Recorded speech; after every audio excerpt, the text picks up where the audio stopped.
Welcome to They Are Waiting for Us from Forbes Books, the podcast that explores how education can transform lives and communities, featuring conversations with change agents who are making a difference in education, from parents and advocates to teachers and leaders. Here's Dr. Lisa Andrew. My guest is Micah Kennedy, a professional learning manager at Code.org. With a diverse background as a teacher, researcher, and professional development manager, they bring a wealth of experience to their current role at Code.org. Micah is deeply engaged in exploring the impact of AI on education, striving to make computer science accessible and equitable for all students. Micah, welcome to They Are Waiting for Us. Thanks, Lisa. Thanks for having me.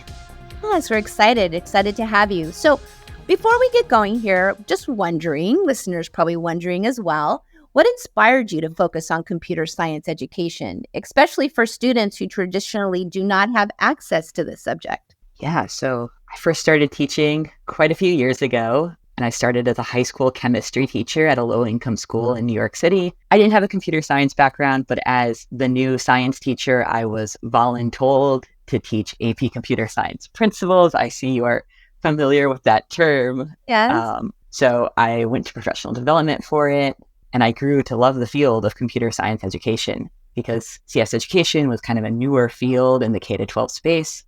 There was so much room for innovation. There was a lot of diversity and inclusive work that was going on, so much creativity. In computer science classes, I was seeing my students build critical thinking skills, problem-solving skills, resilience in problem-solving, creativity, collaboration, just in ways that I wasn't seeing in other classrooms.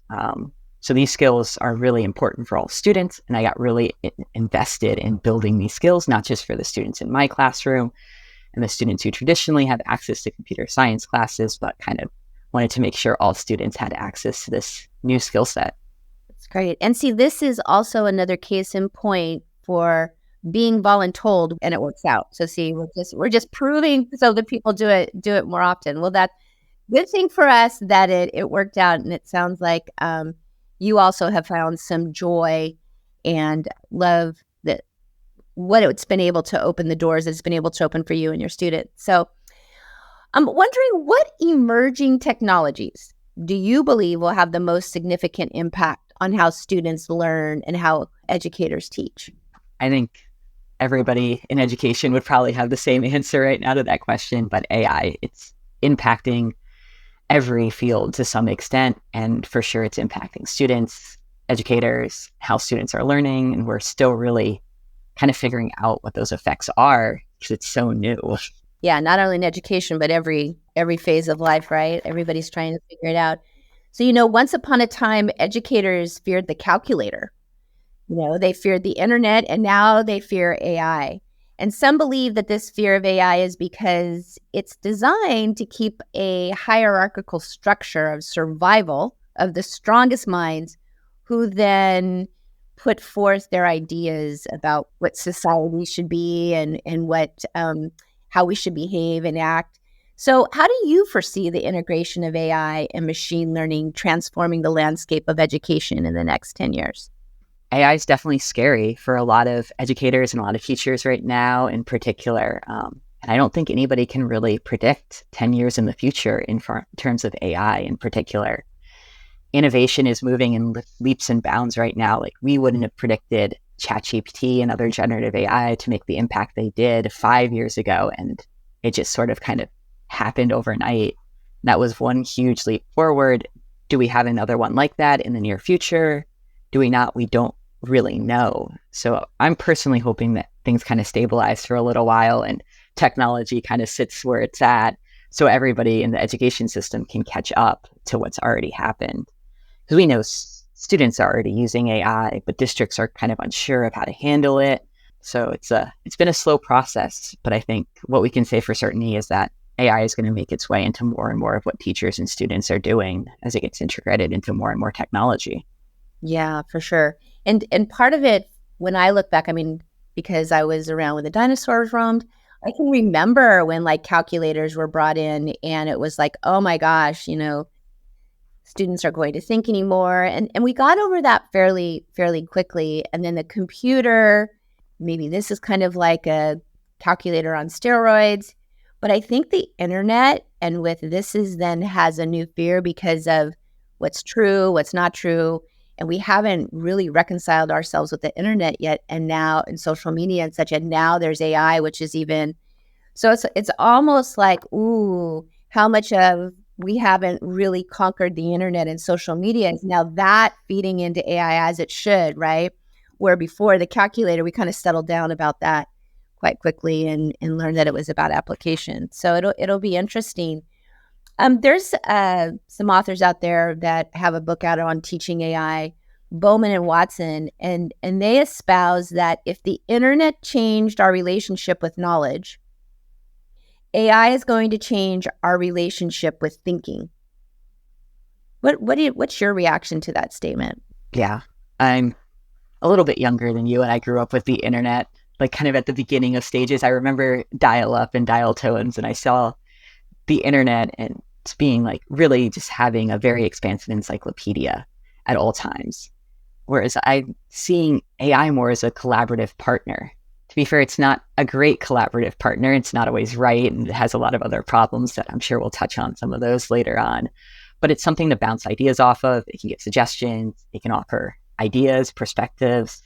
So it's going to change the way we learn and work for sure. It's kind of the difference between like writing an essay in a room with nobody else around, just by yourself, and then having like a tutor right next to you at all times that you can ask questions, that can remind you to include a thesis statement, that can tell you used a word incorrectly. And that's a huge difference. For sure. And it's like, wow, the amount of time that I've put writing that on students' work, and now to have someone else prompt them so that maybe what I read is a little bit more, creative and truly able to show a student's thinking and thoughts. I don't know, that kind of sounds a little exciting to me. Same. Yeah. As you had said before, many say it's not about deciding when to integrate AI, that AI is already here. It's being used by students as young as preschool. So do you agree with that assessment that, you just said, I'm a little younger than you, I remember the internet. So I'm thinking like my preschool grandchildren and what is their norm right now. Do you agree that AI is already in the lives of our youngest students in preschool? Yeah, I know elementary school teachers for years have been called mom or dad accidentally by their students. And I hear stories all the time of them now being called Alexa by accident because students are so used to saying Alexa. I know. Oh, no way. I hadn't heard that. And that's AI. And I don't think people realize how much AI is already integrated into their lives. Like lane assist while driving is AI. YouTube recommendation algorithms are all AI. So if the student has access to YouTube, AI is influencing what they're watching. And that's our preschool. That's students before preschool have access to YouTube and such, and same with Netflix and TikTok. So sure, we're seeing this change and shift, but it's already been there, and it's been there for a little while. What are some other things that you're seeing out in the field as you're watching students in like the preschool to high school system, the way that they're maximizing AI already? Yeah, I think at the like elementary and preschool level, we're seeing students kind of just using AI technology that's part of everyday life. I don't think I've heard any stories of anybody younger than like middle school, like finding ChatGPT and using it. And there's supposedly age restrictions on all of these technologies. And it's a little young for students to be using ChatGPT, but high school students for sure are getting in there. They're asking everything from relationship advice. They're using it to figure out homework problems, as we all know, but they're also using it as like a therapist sometimes, or like just in general, like chatting with it as if it was a friend, which is maybe something that adults aren't thinking about using this technology as, but that's what our students are doing. Yeah. And you brought up that middle school, high school students using ChatGPT. So currently students with means, they have access to much better AI tools. And with many of the free versions offering up many hallucinations or falsehoods or lies. So this is a little concerning of again, the haves and the have-nots and what's being brought forward. I read that there's a lot of AI tools that are for purchase that when then if something is created with it and then put through the test, was this created with AI? It's much better at not being detected, right? And so, but this student may have used as much AI as the next student, but they didn't have this paid version that is better at getting through something, right? So what steps do you think we can take to ensure that advancements in AI benefit all students, particularly those from traditionally underserved populations? I want to start by saying that all AI, no matter how much you pay for it, is still going to have hallucinations. It's still going to be wrong. Just because you paid for the premium version doesn't mean that AI is going to give you the right answer all the time. They are better at certain tasks like AI detector bots. They might be better at getting around them for now, which we can talk about that more later maybe, but all AI is still valuable. And I think a huge potential for an access gap here is what AI tools students have available to them in schools. So as educators, right, we can't control what a student has access to at home, but we can influence what's happening in the classroom. And some districts are going all out on AI. They're purchasing those tools for students and teachers to use, but a lot of others are banning AI use completely for their teachers and for their students. And in students in these districts where the bans aren't happening, so they're having access to AI during schools, they're able to practice and learn how to use AI in a safe space. So they're going to learn how to use AI, not just to get the right answer to a homework question, but how to help them understand a tricky concept in class, how to use AI as a tutor, how to use AI as a writing coach. The students without access to these tools in schools aren't going to be thinking as critically about the output of AI. They maybe aren't learning how to check for hallucinations. So they'll think AI is always right because it's this powerful technology. So what we can change as educators is we can teach these skills in the classroom, these AI literacy standards and skills, so that our students are prepared to get the most out of their AI tools. I'm just curious in what you've seen, are the schools that are going all out for AI, are they demographically different than the schools that are banning AI? I think it's kind of a mixed bag right now, to be honest. But yeah, I've heard more affluent districts banning AI completely and less affluent districts embracing it. So it depends on how agile the district is, I think. Yeah, great. Well, that gives me hope. That's great. So kind of in the same vein around access, many times a student's knowledge level is a gatekeeper for access to higher level of Bloom's taxonomy, like application, analysis, and synthesis, right? So do you foresee a time when students will be expected to have less and less knowledge? I can Google that. I can use a calculator to tell me that. And then the gates of higher orders thinking will be open to them.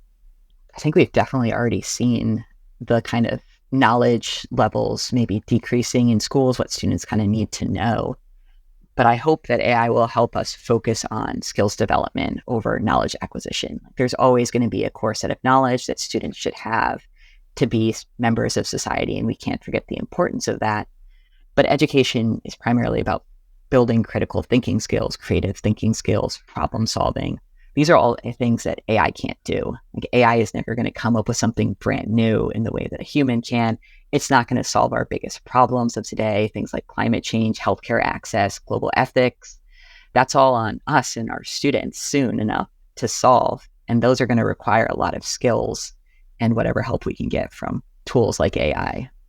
Yeah, I remember in the opening when I asked you what inspired you to focus in this area, and you said, because that's what I got to be able to do with students. Like several of the descriptors of higher level of Bloom's as to why you were really drawn to it and to how you enjoyed engaging with students because that's the level that you were working at, right? So your joy of teaching and your art of teaching was magnified because you were working at this level, right? So I wonder, like, for other educators, if it can be as inspirational and get them out of the drudgery or time test, and being back inspired by critical thinking and being around novel thought. Totally.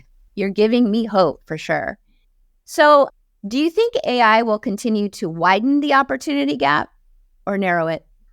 I think any new technology has the potential to widen the opportunity gap. And I think we've maybe seen that a little bit historically with like laptops coming into schools and a lot of districts having one-on-one systems, but a lot of school districts not being able to afford that. But educators can definitely keep in mind some guiding principles when using AI. I'm taking these, just so you know, from Teach AI, which is a really great resource for schools and districts when thinking about AI policy in general. So remembering that AI is a tool that should be foremost used to help all students achieve their learning goals. So making sure that AI is being used in a way that it's supporting educational systems and not taking away from student learning, promoting AI literacy for all students, not just the few that maybe are in a computer science class or an advanced class. These aren't skills that should only be for our AP students. These are skills that should be for all students. Things like learning what AI is, how to use it, knowing the risks and the benefits. Those are all key learning standards for all students now. And thinking about evaluating AI regularly. So we need to assess the impacts of AI and think about, after we introduce it in the classroom, are the learning gaps increasing? Are they shrinking? Are those changing? I really appreciate the kind of the checklist that you just gave. It's easy to lose sight of how we're implementing these strategies broadly. I really hope our listeners refer back to the resource that you mentioned. So now that we've covered the student side of AI, let's shift to the teacher's perspective. But we'll pause here for now. Next time, Micah Kennedy, Professional Learning Manager at Code.org, will discuss why AI won't increase cheating in education more than it has historically. When you're thinking about cheating, you've been dealing with cheating as an educator for years now. You know when you get something that a student didn't do on their own. You can tell as an educator 9 times out of 10. It's the same thing with AI now. Just keep your critical thinking cap on. Look out for the same things you were looking out for already. This is not a huge disruption. This has been They Are Waiting for Us. If you want to learn how to create economic opportunity through equal access to quality education and create an extraordinary learning environment focused on everyone realizing their full potential, go to drlisaandrew.com. They Are Waiting for Us is a production of Forbes Books.